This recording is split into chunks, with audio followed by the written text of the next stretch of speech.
Hola, soy Lola, and you're listening to the 3 Count Podcast. I knew that she raised one. All of your hate won't change now. Welcome everybody to another great edition of the 3 Count Podcast presents Now Entering the Ring. I'm your host, Clifford Red Dog Miller, and as always, he is here with me. Let's just jump into the roster. He is currently hailing from Lincoln, Nebraska. He is the man who's also a veteran. He has gone overseas. He has defended not only the current title he's holding in his hand because it didn't exist at the time, but the title of U.S. Soldier. Give it up to my longest running friend, Lou, the franchise. Let's get this straight. I am the hottest, fastest growing, best host of any podcast out there. Let's run this shit. You are not even in the top 5 right now because you haven't hosted a show. So let's be real. But this is the 3 Count Podcast presents Now Entering the Ring, which means one thing. We have a guest for you.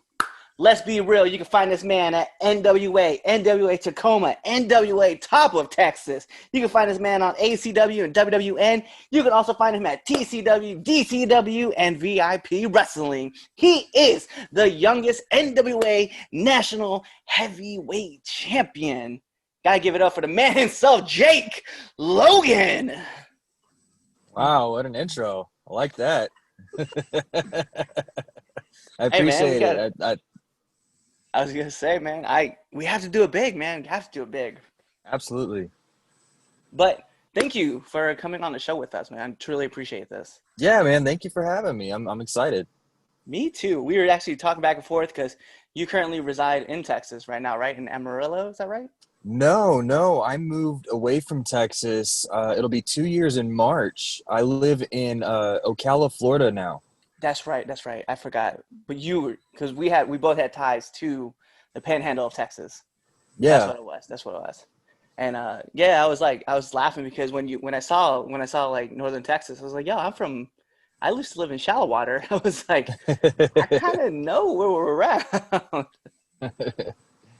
But yeah, now that you're out in Florida, man, how do you like it how do you like being in Florida versus Texas? My parents won't like me for saying this, but I hate Texas.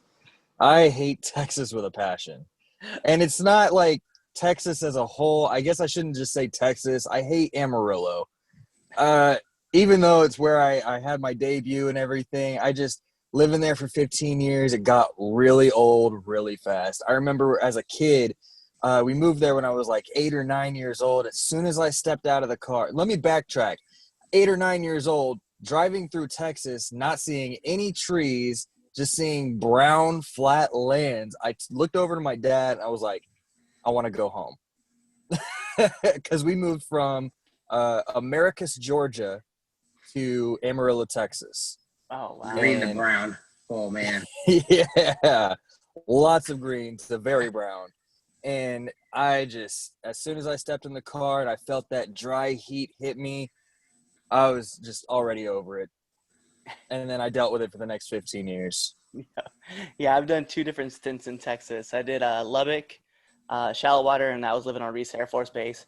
And then I went back and I was in San Antonio and San Angelo. And I was like, man, the fact that I drove 8 hours north and was still in Texas, I was like, I know the state is way too big. Right. But more importantly, let's jump into you, man. We don't have to talk about Texas, even though, that's where everybody likes to talk about. But let's get into you, man. So tell me right off the jump, like, who is Jake Logan? Man, so I've been in around the wrestling business for 19 years. My dad got involved with it when we lived in Georgia as a kid. He became a manager. He became a dastardly manager known as Jake Logan. And I have such fond memories of that, man. Like, just being a kid and like, me and my dad before that, we always loved wrestling. We'd flip through the channels, the Monday Night Wars. We'd watch all of them. My favorite 2 wrestlers ever, Chris Jericho and Shawn Michaels, just out there characters, just always upbeat, you know what I'm saying? And then when my dad got involved with it, it was like a different world, going from watching on TV to being there every week, seeing these shows. And so I was always hooked. I had my friends. I had a couple of friends. Some of my friends outside of it thought I was a weirdo for liking wrestling, but I had some friends that would go with me, and then of course I would always bring my little toy action figures, and just seeing all these larger than life characters in person and not on TV to the point to where I could touch them and they were real right in front of me. It was just a different scene. And then finally, whenever my dad decided that we were going to make the move to Amarillo, he got involved with, I'm trying to remember the name. It was a group of guys who weren't really the best trained, but he kind of took over, helped them get the training that they need. And he started, the show was called PWF. It was called Panhandle Wrestling Federation. And he started running that out of the back of the very well-known tourist attraction, the Big Texan. They're known for their 72-ounce steak and everything like that. But yeah, we started running shows out of the back of there. And around that point, I was like, I was gung-ho. I knew I wanted to be a wrestler, right? The match that I saw that made me want to wrestle was Chris Jericho versus Shawn Michaels at WrestleMania 19. And then being around all that, like I knew that being a wrestler was my destiny. So my dad told me that I could have my first match when I turned 17. So going through the years, training with all these different people coming in and out. My dad had legends come in like Jake the Snake Roberts, Ted DiBiase. The list goes on, man. All these guys who have been there, who have been at the top, I was able to learn firsthand and pick their brain just as a kid, just running around in and out of the locker room. And learning a lot of the do's and don'ts, because the wrestling business, I mean, it has their people who are pretty shitty. But besides that, just being able to learn all these different styles and all these, like, pick all these different brains really helped me when I became 17, because I had my first match on my 17th birthday. My dad lived up to his promise. And I got to go against a guy named Cody Jones. His dad was famous back in the day for being Mr. Ebony Tom Jones. And I got to learn a little bit from Tom. And then, of course, I learned so much from Cody. So Cody was actually involved in an angle, and I actually got the victory on him that night, which set up for a main event 8-man tag match that same night. So my very first night, I was involved in 2 matches. And when you have your first match, you get the shit beat out of you for quite a little bit. So I was involved in 2 matches my first night. So we're in an 8-man tag match, and they're like, let's pull the new kid in here and have him get the shit beat out of him for a while after I already had that first match. But it was a lot of fun, man. And then 10 years later, it's so crazy. 10 years later, I'm on the right track to having a WWE tryout. Unfortunately, it got rescheduled due to the coronavirus. And I'm still waiting for that email saying, hey, come back up to the Performance Center. But it's crazy, all the ups and downs that I've been throughout my career so far. I've been pretty blessed. That's awesome, though, man. It's one of those things, man. Like you brought up like a lot of good points, right? There's like a lot of stuff that we could talk about inside there, right? Or like shitty people in the locker room. Like I've been kind of, and I'll be honest, I've been kind of blessed to be around like some locker rooms where like guys were just really close knit. So I really like haven't experienced that yet, but I know like to expect it, like that's definitely the ones. And then you talked about having great mentors, which I mean, I guess no better than Jake Roberts and Ted DiBiase. Let's just be real. Right. And, Ted DiBiase is one of like Anthony and I's favorite people because he's from Nebraska. So, I mean, we rep our talent, and we know. Yeah. We had one of Ted DiBiase's boys who was a local guy for us. It was Mike DiBiase. And of course, Mike was around that time. Mike was literally my hero in wrestling, just because of the way he worked, how charismatic he was on the microphone. And this is all before Mike started getting in trouble with the law and everything like that.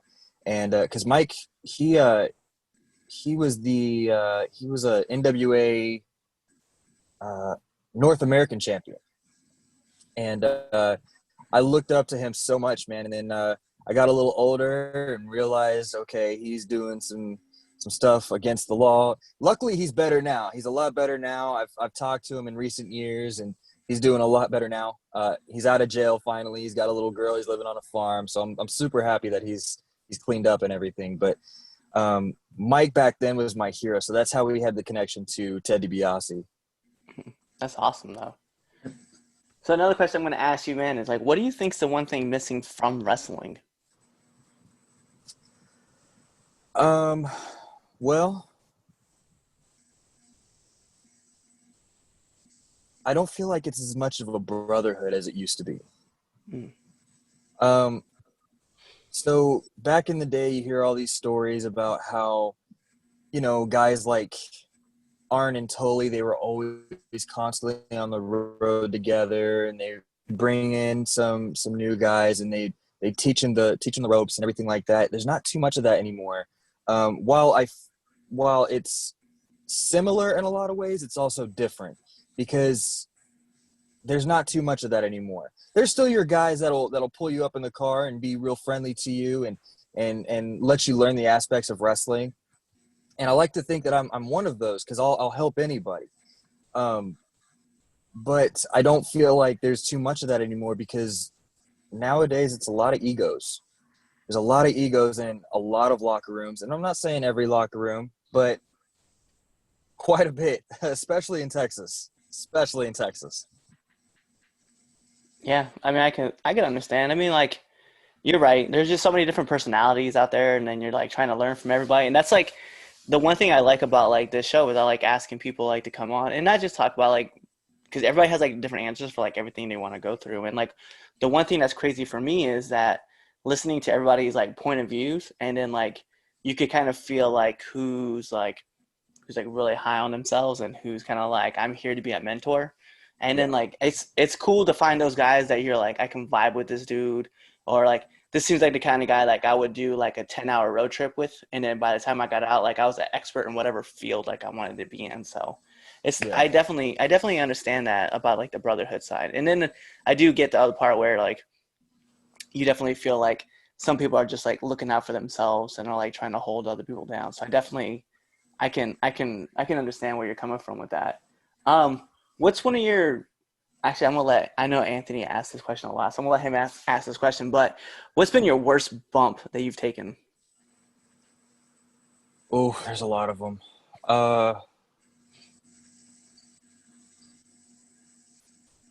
I guess the first one that I can remember was very early in my career. I'd never taken a bump on concrete, and because they don't train you for that. So I forgot who I was wrestling against. It might have been his name is Al Farad. He's based out of Oklahoma. Anyways, we're fighting, and he gives me a backdrop, and anytime I take a backdrop, I try to get as high as I possibly can. And having that same mentality when you're not inside the ring, you're right along the outside of it with no padding. You try to get as high as you can, and then you come to a screeching halt because that concrete just, oh my gosh, I hate concrete bumps. Yeah, I don't feel like that's the thing that I want to get involved with.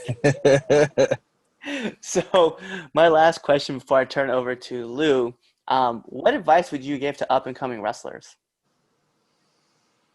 It's going to sound a little cliche, but just shut the hell up and keep your ears open.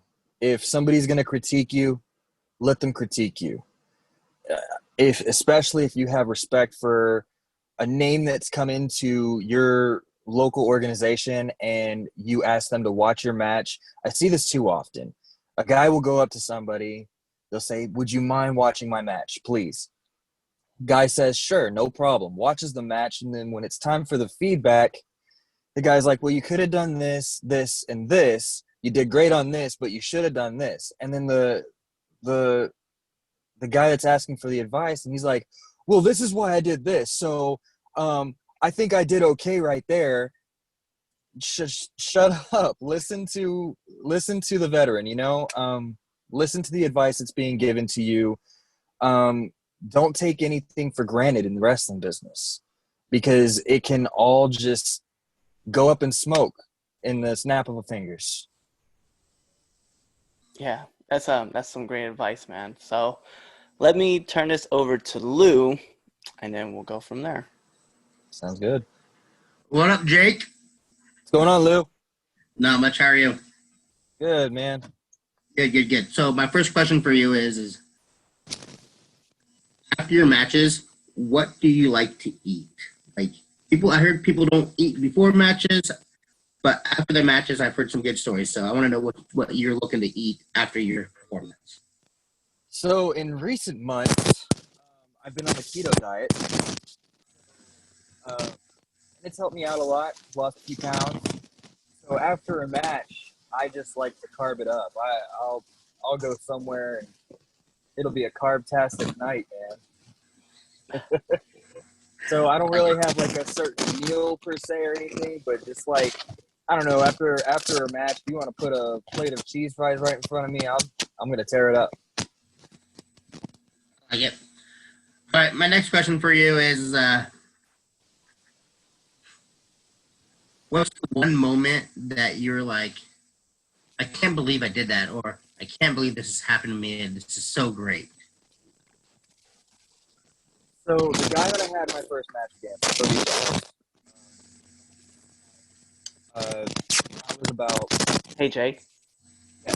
Your mic is kind of like cutting in and out. I just wanted to give you the heads up.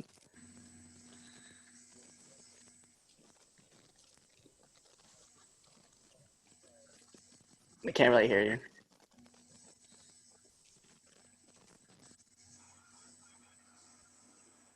Is that better? Yeah, it's better. Okay, sorry about that. So, so the guy that I had my first match against, his name was Cody Jones. When I became about 4 or 5 years in, we ended up actually being in a tag team together. We were called the Absolute Rebels. And we won tag titles in Amarillo, Colorado, and that's about it. But splitting off into a feud, and so to kick it off, he was about to move to Chicago. So we had this loser leaves town match naturally, and it all culminated inside a steel cage. Well, Cody, he was known for these, not really known, but like he was known to do insane things in any type of like no disqualification or hardcore type of match. And so I told him, I don't know how many times, I'm not going to be using any barbed wire. I'm not going to go through any thumbtacks, like F all that. And so he busted me open in the middle of the ring, and I'm laying there. He ends up putting a trash can over me, and he goes up to the top rope, and I don't know what's about to happen. He didn't say anything to me, and so I'm curled up in the trash can like, oh my God, what's about to happen? What's about to happen? What's about to happen? And then the trash can just crushes and with me inside it. Luckily, I didn't get hurt, but I sold it like I was about to die. And so as soon as I get the trash can off me, I see Cody sliding in this big, huge piece of plywood with barbed wire attached to it. He sets it up in the corner, and in my head, I'm like, okay, he knows that I'm not going to be going through this because I will not do any type of barbed wire. As I'm starting to sell up, I see him pour a bag of thumbtacks out. You know, the two things that I told him I wouldn't do. Oh no! And so the first thing he does was pick me up for a body slam, and I'm wiggling. I'm wiggling. I'm doing whatever I can. I try to sandbag him because I'm like, Cody, I'm not doing the thumbtacks. I'm not doing the thumbtacks. And he slams me on the thumbtacks. and I had a moment of clarity. I landed, and I'm laying there, and I'm like, this didn't hurt so bad. Okay. So I start to sell up, and I'm selling my ass off, and he has this big-ass plywood in his hands with the barbed wire on it and throws it at me. Just chunks it at me. And after I sold it, he picked me up. I tried to beat the shit out of him because the barbed wire hurt. And so we ended up doing it to where I set the plywood up in the corner, and I power bombed him through it, and then we ended up going into the finish from there. But man, like hitting the thumbtacks and then taking that barbed wire after the match, I was like, holy crap! Like I was just in this brutal hardcore match inside a cage, like, and it's not something I want to do again in any near future. No doubt. That sounds gruesome. My next question for you: do you have any regrets?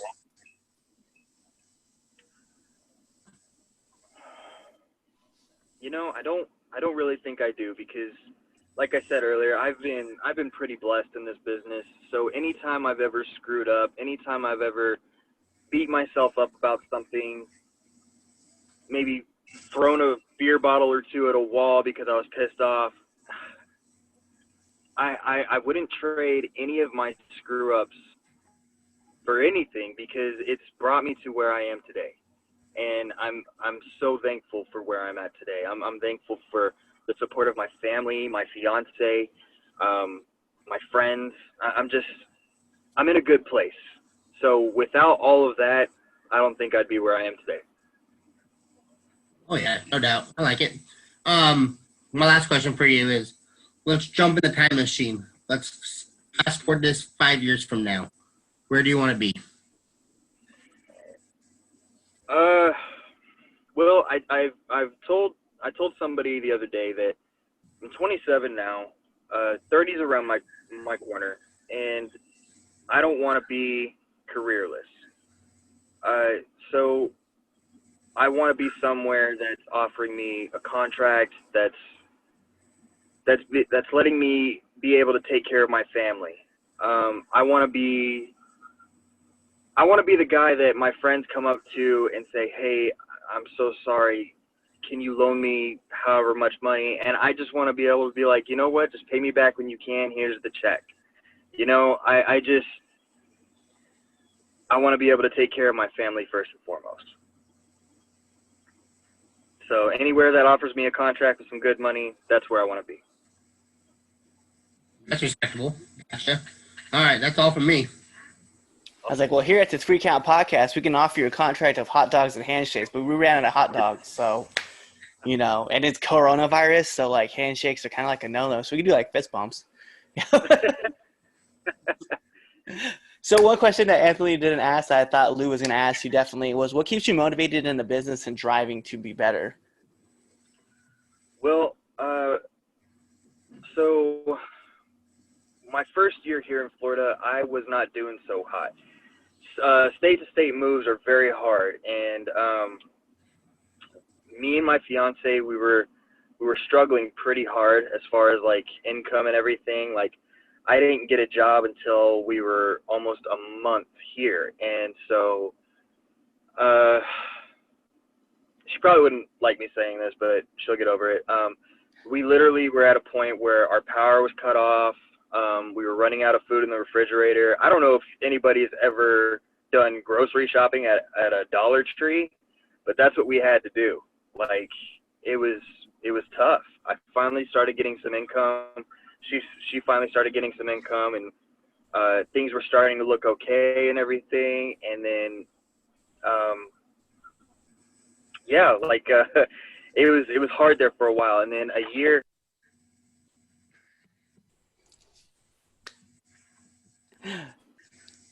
I think he dropped his phone. Heavy edits will be done to this podcast. Are you there with There us? we go. I'm so sorry about that. Don't worry about it. I just told Lou, I was like, heavy edits will be done to this podcast. Yeah. Greenhorn. I'm sorry. What was the question again? No, you were at the part where you're saying that you guys were just starting to pull some income in, and that like things were like starting to roll, and you guys were getting better. Right. So like a year to the day that we had moved to Florida, everything was like on the up and up, man. Like our income was great. I had a WWE tryout awaiting me before it got rescheduled. And it was night and day. It was insane. And yeah. Yeah, it's crazy, man. I just had a friend of mine actually. He had a WWE tryout last December, so this year, last December. And it's been insane to like talk to people about like their tryouts and stuff like that, and to see them like go through it and then talk about it afterwards. Like not in details because they're like we don't want to tell anybody what to be ready for, but they're just talking about like the uniqueness of the experience for like 3 days, just busting your ass for almost 10 hours. They're like it's intense, but then when you're done, like you're excited because you're like, man, I just accomplished something that like very rare people get to. So, when you do Right. get your tryout, man, best of luck from us, in your shot. Thank you, man. Thank you. I've got a lot of good things coming up. So even if I don't get that tryout here in the next few months or so, I've got a lot of good things that I still have to keep under wraps at the moment, but I've got a lot of cool things that are coming up for me. And so I highly feel like I'll be noticed by somebody. So. Bet. Well, this is it for like all these like, intense questions that we have to ask. So we're going to get into the fun section of our show, and that is the 3 Count Podcast 10 Count questions. Let's do it. Works. We're going to ask you a bunch of questions, rapid fires. The first thought that comes to your mind. We're going to put on the imaginary timer on the clock. Bing! And here we go. SmackDown or Raw? SmackDown. Favorite food? Pizza. Friday night, what you doing? Training. Favorite movie? Fight Club. Favorite dinosaur? T-Rex. Hey, favorite TV show? Friends. Best actor?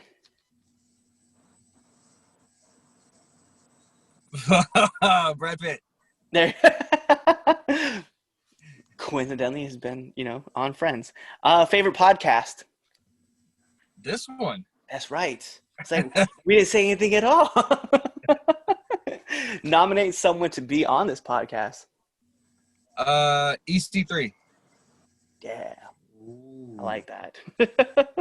And then last but not least, my favorite question to ask every single person who comes on here. Favorite curse word? Shit. And there it is, the 10 count questions. Sir, one last thing that we need you to do for us. Let our listeners and our viewers know where they can find you. All right. So I'm on Twitter at _I'm Jake Logan, Facebook.com/I'm Jake Logan, and Instagram at official_I'm Jake Logan. That's where you can find him. He is the man himself. But that wraps up the 3 Count Podcast presenting Now Entering the Ring. I'm your host, Clifford Red Dog Miller, here with Lou the Franchise. Like I said, this is Now Entering the Ring with Jake Logan. Tune in to the next episode and be there or be somewhere else. What's going on, 3 Count Nation? I'm Clifford Red Dog Miller with the catchphrase. But what I really want to do right now, go to twitter.com, right? Go over there, find us at the 3count_pod, give us a follow, give us a like, give us a comment. We want to talk to you guys. Go to IG at the 3countpod, give us a like, give us a follow, leave us a comment. We want to interact with you. Go to youtube.com, give a subscribe, turn the bell on, turn the notifications, leave a comment. We want to talk to you. Go to anchor.fm/the 3 Count Podcast, and in there, you can leave us a message, and we will talk to you. Basically, what I'm trying to tell you is that we want to talk to you. We want to have fun with you guys, and we love listening to what you guys have to say. Also, one thing I need you to do for me, the 3 Count Podcast also has merchandise. Oh, at ProWrestlingTees.com/the 3Count Pod. Please go buy our t-shirts. We love you guys, and we hope you love us too. So show us some support, please.